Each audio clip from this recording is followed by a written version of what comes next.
প্রিয় দর্শক আসসালামু আলাইকুম। আপনারা সবাই কেমন আছেন? আশা করছি সবাই অনেক ভালো আছেন। বন্ধুরা দেখতে পাচ্ছেন আমাদের গ্রামের কৃষকেরা কীভাবে বাড়ির আশেপাশে এই ধানগুলো চাষ করে থাকে। বন্ধুরা এই ধান চাষে তেমন কোনো খরচ নেই বন্ধুরা, খুবই অল্প খরচে চাইলে কিন্তু বাড়ির আশেপাশে কিন্তু আপনারা এই ধানগুলো চাষ করতে পারেন। বন্ধুরা এই ধান চাষে তেমন কোনো খরচ নেই বন্ধুরা, খুবই অল্প খরচে চাইলে কিন্তু বাড়ির আশেপাশে কিন্তু আপনারা খুবই সহজ উপায়ে কিন্তু এই ধানগুলো চাষ করতে পারেন। বন্ধুরা এই ধান চাষের জন্য বন্ধুরা অবশ্যই আপনাদেরকে এই ধানের বীজগুলো আপনাদেরকে রোপণ করতে হবে এবং তারপর যদি আপনারা এই ধানগুলো যদি আপনারা বাড়ির আশেপাশে প্রতি জমিতে চাষ করেন তাহলে দেখবেন যে আপনাদের ফসলগুলো খুবই সুন্দর এবং ভালো হবে। বন্ধুরা কারণ আমাদের গ্রামের কৃষকেরাই কিন্তু এগুলা কিন্তু বাড়ির আশেপাশে প্রতি জমিতে চাষ করে থাকে।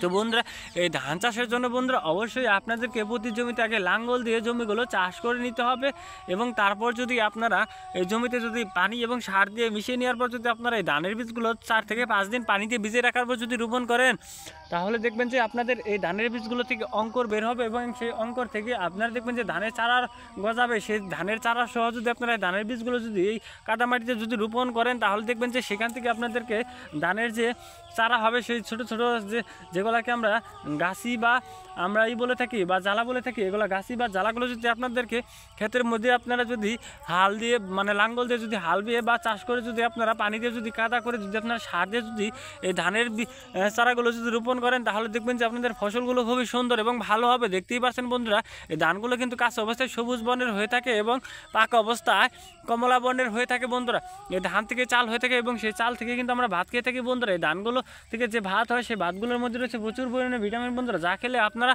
অনেক উপকার পাবেন। বন্ধুরা যদি আমাদের এই ভিডিওটি যদি আপনাদের একটুও ভালো লেগে থাকে তাহলে বন্ধুরা অবশ্যই আমাদের এই ভিডিওতে একটি লাইক করবেন এবং কমেন্টে আপনাদের মতামত জানাবেন। ধন্যবাদ আপনাদের সবাইকে।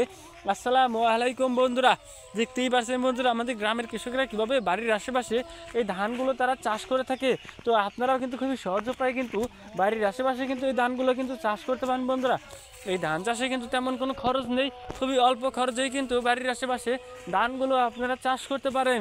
তো বন্ধুরা দেখে নিন বন্ধুরা খুবই সহজ উপায় কিন্তু বাড়ির আশেপাশে আপনারা ধানগুলো চাষ করে নিতে পারেন।